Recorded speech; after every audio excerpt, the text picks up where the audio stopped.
जंगली रमड़िया जिस तरह से भी नामी हैं वो टीवी में बहुत विज्ञापन चल रहा है सर। जिस विज्ञापन के चलते जहाँ पर ऐड भी आता है कि हमने इस गेम को खेले ताश में, जिसके चलते हमने बहुत आप सिग्नल पर लोगों की जान बचाने के लिए हेलमेट का जो मुहिम चला रहे हैं सर, आपने बहुत अच्छा पहल किए सर। बावजूद भी इनके जो नाबालिग बच्चे हैं वो सड़क पर ज़्यादा दिख रहे हैं और कहीं ना कहीं दुर्घटना सवाल पर्सनली है सर। आपका एजुकेशन कहाँ से है? मैंने डॉक्टर रहे हैं और डॉक्टर में भी आपकी जो पेशेंस जो देखने को मिलता है कि सर आप रुद्र रूप में तो आते नहीं, लेकिन जब भी हेलमेट नहीं लगाते और किसी की जान चली जाती है तब उस समय आपका गुस्सा देखने को मिलता है। तो सर आपकी जो पेशेंस जो है वो पेशेंस का कारण क्या है सर? कि जो वर्क था, काम था, वो ज़्यादा मज़ेदार था कि आज खाकी के जो वर्दी है उसमें ज़्यादा थी। आपके दोस्त सर्कल किस तरह से है सर?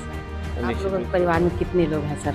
और मैं आपसे जानना चाह रही हूँ सर, मेरे दर्शक ये जानना चाह रहे हैं आपसे कि आप बचपन से ब्रिलियंट थे कि किसी मतलब लाइफ में पापा या मम्मी के डांट ने आपकी लाइफ में टर्निंग पॉइंट? आपकी लाइफ में कोई ऐसा चीज़ छूट गया सर जिसको आप करना चाहते हैं? छत्तीसगढ़ में नहीं, अभी तो पूरे भारतवर्ष में आपके नाम को जाना जाता है सर।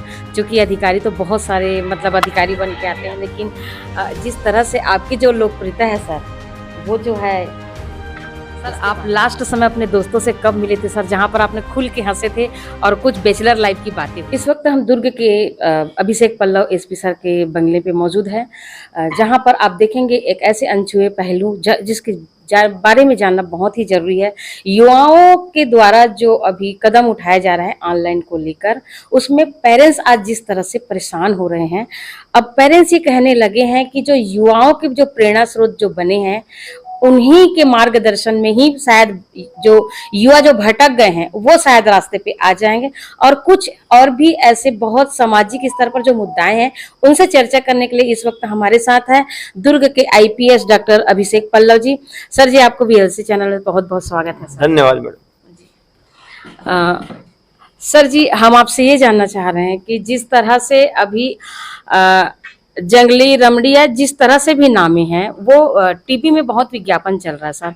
जिस विज्ञापन के चलते जहां पर ऐड भी आता है कि हमने इस गेम को खेले ताश में, जिसके चलते हमने बहुत पैसा कमाया और युवा जो है भटक रहे हैं, उनको लगता है कि इजी गोइंग में हम जो है पैसा कमा सकते हैं, तो वो जो है धीरे धीरे अपने पेरेंट्स का जो घर का जो खर्चा पैसा रखा पैसा उसको इस ऑनलाइन में लगा देते हैं सर। तो कहीं ना कहीं पेरेंट्स बहुत परेशान हैं, तो इस पर क्या करना चाहिए सर? क्योंकि आप युवाओं के प्रेरणा स्रोत आज के समय में, आप पूरे छत्तीसगढ़ में नहीं, मेरे ख्याल से पूरे भारत में आप बन चुके हैं, तो इस पर सर थोड़ा प्रकाश डालेंगे सर मार्गदर्शन के लिए? ऑनलाइन बेटिंग एक बहुत बड़ी समस्या है। ऑनलाइन बेटिंग दो तरह की है, एक है जो लीगल बेटिंग है जो गेम ऑफ स्किल जिसे कहते हैं, और एक इलीगल है जो कि गेम ऑफ चांस वाले जो गेम्स आते हैं।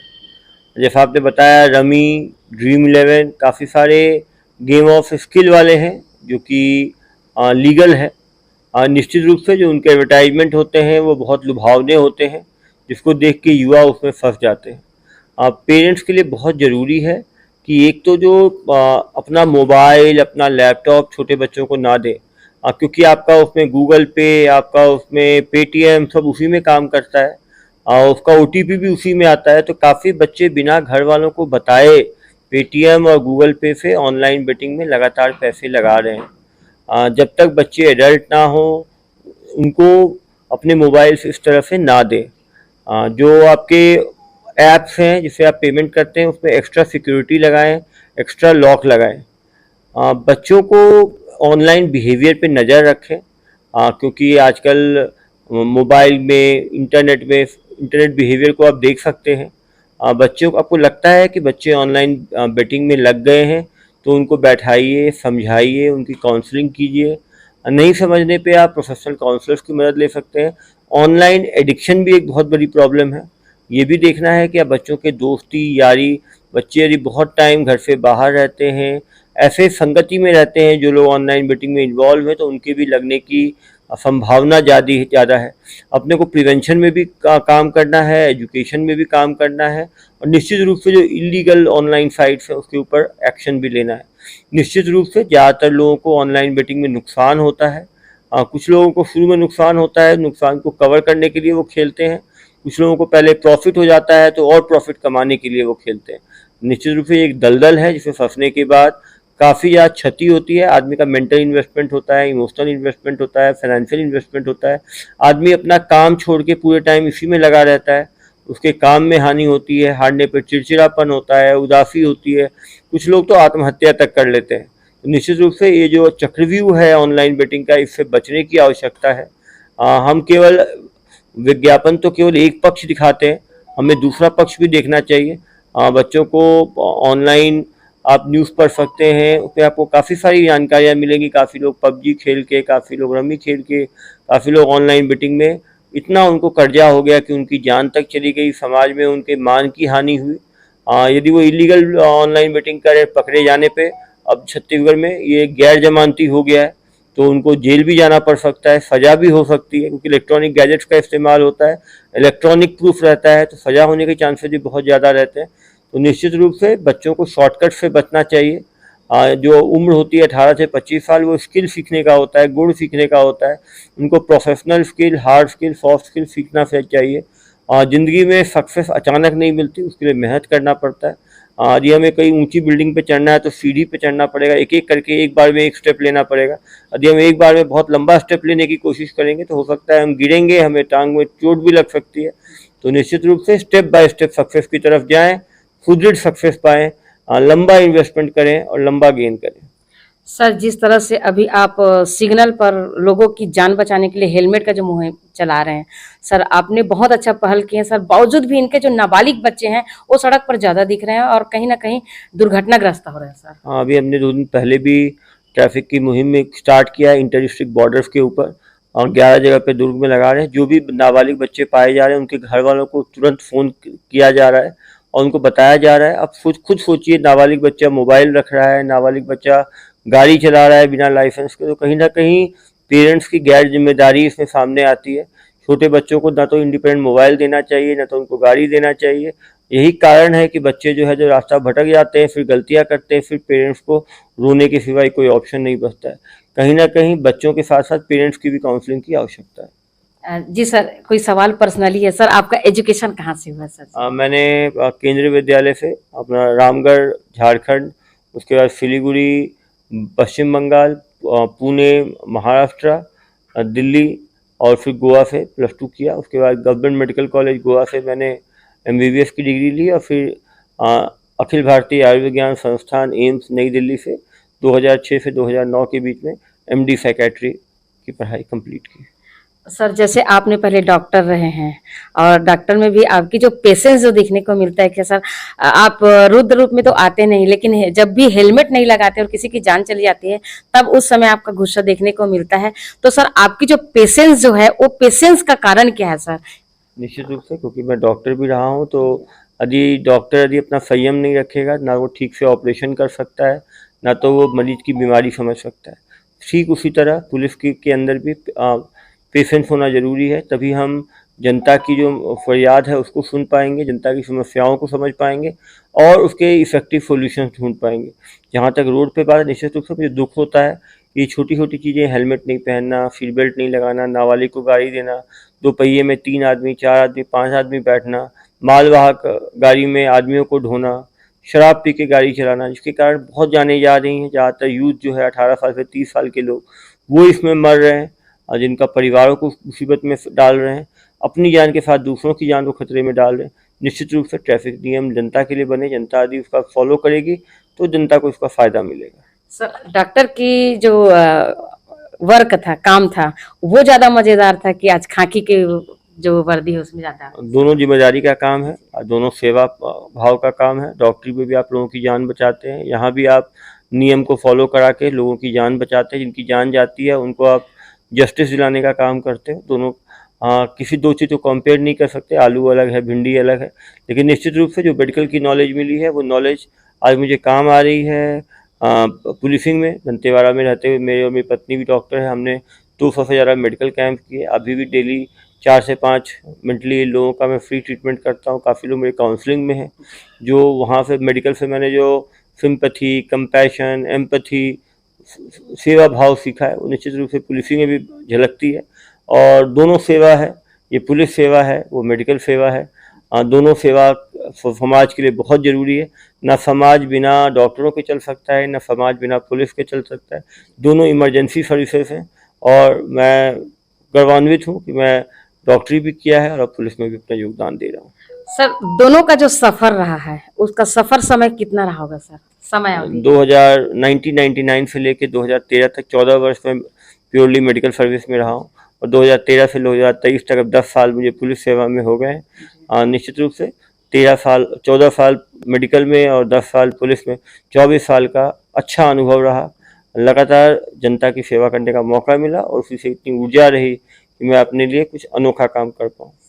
सर जैसा कि हम सब देख रहे हैं कि आज के जो समय है उसमें दोस्तों का बहुत अहम भूमिका होता है सर। आज एक दोस्त का समझ सकते हैं कि उनकी जिंदगी का जो समय चक्र है वो किस तरह से चलता है, या वो बुरे लाइन पे भी जा सकते हैं और अच्छे लाइन पे भी जा सकते हैं। सर हम आपसे ये जानना चाहते हैं कि आपके दोस्त सर्कल किस तरह से रहे सर? और निश्चित रूप से मैं खुश नसीब रहा हूँ कि देश के सबसे ब्राइट एकेडमिक माइंड्स के साथ पढ़ने का और रहने का मुझे सौभाग्य प्राप्त हुआ है। वह एम्स दिल्ली हो, Lal Bahadur Shastri National Academy of Administration हो, सरदार वल्लभ भाई पटेल नेशनल पुलिस एकेडमी हो। और निश्चित रूप से जब आप ब्राइट माइंड्स के साथ रहते हैं तो एक पॉजिटिव कंपटीशन रहता है, आदमी अपनी क्षमता को निखारने का और मौका मिलता है। संगति बहुत फ़र्क लाती है। यदि आप अच्छी संगति के साथ रहें तो अच्छे विचार आपके अंदर आते हैं, आप पॉजिटिव रहते हो, ऑप्टिमिस्टिक रहते हो, हमेशा पॉजिटिविटी आपके अंदर रहती है। लेकिन यदि दूसरी तरफ यदि आप नकारात्मक लोगों के साथ रहते हो, नकारात्मक सोच रहती है, उसमें नशे के आदमी आदी बन जाता है, आदमी चाकूबाजी करता है, अभद्र भाषा का प्रयोग करता है, निश्चित रूप से उसके जो कंसिक्वेंसेस होते हैं वो बहुत ही नेगेटिव और बहुत ही ड्रास्टिक होते हैं। तो निश्चित रूप से अच्छे लोगों की संगति बनाएं। बड़े बुजुर्गों ने भी कहा है कि संगति ही व्यक्ति के व्यक्तित्व जो है उसकी संगति में झलकता है। तो निश्चित रूप से अच्छा विचारों के साथ रहें, अच्छे व्यवहार के साथ रहें, अच्छे आदतों के साथ रहें और अपने के साथ अपने परिवार का नाम रोशन करें। सर आप लोग अभी परिवार में कितने लोग हैं सर? और मैं आपसे ये जानना चाह रही हूँ सर, मेरे दर्शक ये जानना चाह रहे हैं आपसे कि आप बचपन से ब्रिलियंट थे कि किसी मतलब लाइफ में पापा या मम्मी के डांट ने आपकी लाइफ में टर्निंग पॉइंट लाया सर? मैं क्योंकि परिवार में बड़ा बेटा था, मेरे से छोटे एक भाई एक बहन है, तो निश्चित रूप से बड़े के ऊपर घर वालों की आशाएं अपेक्षाएं ज़्यादा होती है। तो निश्चित रूप से उस टाइम घर में थोड़ी मार भी पड़ती थी, काफ़ी बार रिजल्ट कम आता था तो कभी आंसर शीट घर स्कूल में ही छोड़ आए, घर में जाएंगे तो देखेंगे तो नाराज़ होंगे। जब भी रिजल्ट आता था रिपोर्ट कार्ड ले जाने में भी डर लगता था। सभी बच्चों की तरह ही एक सामान्य बालक था। हमेशा मेरा मैथ साइंस में मेरा हमेशा इंटरेस्ट रहा है, चीज़ों को समझना, ऑब्जर्व करना, किताबें पढ़ना मेरा इंटरेस्ट रहा है। तो हमेशा क्योंकि मिडिल क्लास में उस टाइम डॉक्टर इंजीनियर बनने की चाहत रहती थी पेरेंट्स की, तो हमेशा पढ़ाई में लगा रहा और निश्चित रूप से उसका फ़ायदा भी मिला। क्योंकि यदि बचपन में यदि आदमी डिसिप्लिन सीख जाता है, अनुशासन ऐसी चीज़ है, डिसिप्लिन, डेडिकेशन, डिवोशन, ये ऐसी चीज़ें हैं कि ये वैल्यूज आप सीख जाते हैं तो ज़िंदगी भर काम आता है। लेकिन निश्चित रूप से पढ़ाई में उतार चढ़ाव आता है। जैसे मैं MBBS में गया तो 2 बार मेरा रिजल्ट अच्छा नहीं हुआ, फेल भी हुआ मैं। लेकिन लंबी लाइफ एक मैराथन है, लंबी दौड़ है, उतार चढ़ाव आएंगे। जब निराशा आए तो उस टाइम आदमी को फीडबैक लेना चाहिए, क्या गलतियां हुई, मैं कैसे सुधार कर सकता हूं, और ऊर्जा के साथ आगे बढ़ना चाहिए। सफलता हमेशा मिलेगी। कभी भी मायूस नहीं होना चाहिए, कभी भी आत्महत्या जैसे गलत स्टेप्स नहीं उठाने चाहिए। यदि आपको लगता है कि आप निराश हैं, चारों तरफ निगेटिविटी छा गई है, तो आपको घर वालों से, भाई बहन से अपनी चीज़ें, दोस्तों से अपनी चीज़ शेयर करनी चाहिए, डॉक्टर के पास जाना चाहिए, प्रोफेशनल हेल्प लेना चाहिए। किसी भी मेंटल इलनेस, डिप्रेशन भी वैसी ही बीमारी है जैसी कोई बाकी बीमारियां होती हैं, फिजिकल बीमारियां होती हैं। उसमें शर्माने की बात नहीं है, लज्जित होने की बात नहीं है, उसमें इलाज कराएं। काफ़ी सुशोभित लोग भी जो है वो इस तरह की बीमारियों के शिकार होते हैं, लेकिन इलाज करा के वो अपने फील्ड में अच्छा करते हैं। आत्महत्या जो है एक एपिडेमिक की तरफ फैल रही है, संक्रमण की तरफ फैल रही है। कहीं ना कहीं हमें मेंटल रेजिलियंस बढ़ाना पड़ेगा, अपने मेंटल स्ट्रेंथ को बढ़ाना पड़ेगा, जिससे कि हम विफलताओं से आगे बढ़ पाएँ। सर आपकी लाइफ में कोई ऐसी चीज छूट गया सर जिसको आप करना चाहते थे? निश्चित रूप से ज़िंदगी में बहुत सारी चीज़ें होती हैं, हर आदमी को हर चीज़ नहीं मिलता।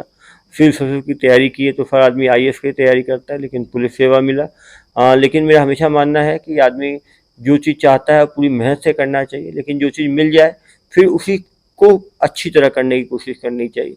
भारतीय पुलिस सेवा में काम करने में मुझे सम्मान मिल रहा है, लोगों का प्यार मिल रहा है। यदि हम जनता के लिए काम करें, जनता की भलाई के लिए काम करें, तो जनता अपना प्यार और सम्मान हमेशा देती है। सर आप एक ऐसे आईपीएस अधिकारी हैं जिनकी लोकप्रियता जो है छत्तीसगढ़ में नहीं अपितु पूरे भारतवर्ष में आपके नाम को जाना जाता है सर।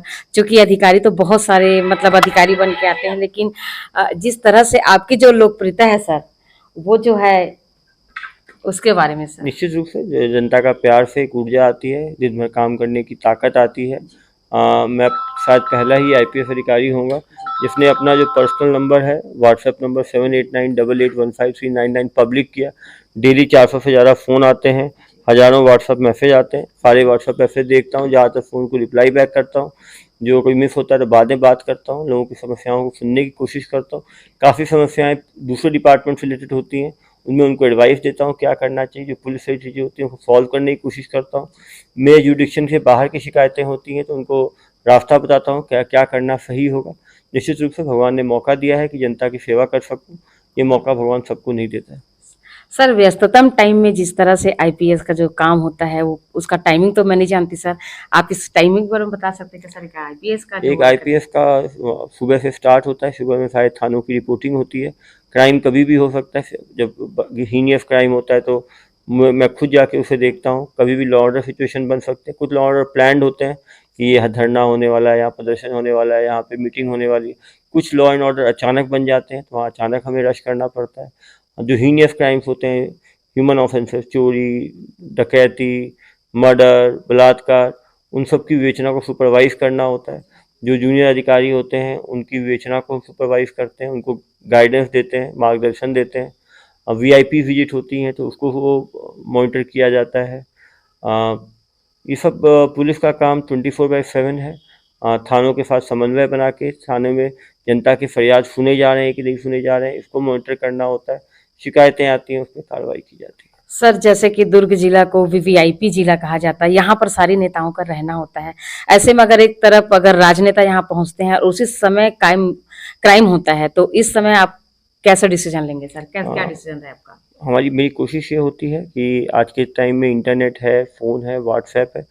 यदि माननीय मुख्यमंत्री आए हुए हैं, माननीय प्रधानमंत्री जी का विजिट है, प्रोटोकॉल है, तो वीवीआईपी विजिट हमेशा एक प्रायोरिटी रहती है। क्राइम डिटेक्शन के लिए हम अपने दूसरे गैजेट ऑफिसर्स को भेजते हैं। व्हाट्सएप पे वीडियो कॉल करके या फ़ोन करके हम लगातार सतत मार्गदर्शन देते हैं। जैसे ही वीआईपी विजिट खत्म होता है उसको जाके दोबारा देखते हैं। और पुलिस एक टीम का कार्य है, एक आदमी का कार्य नहीं है। टीम में हर आदमी का काम बांटा हुआ है। इमरजेंसी होने पे कौन क्या काम करेगा इसके लिए पूरे एसओपीज बने हुए हैं। सर आप लास्ट समय अपने दोस्तों से कब मिले थे सर, जहां पर आपने खुल के हंसे थे और कुछ बैचलर लाइफ की बातें हुई थी सर? कम होता है, लेकिन जब भी मैं दिल्ली जाता हूँ, घर जाता हूँ, वहाँ में एम मेडिकल के फ्रेंड्स हैं, उनसे मिलता हूँ।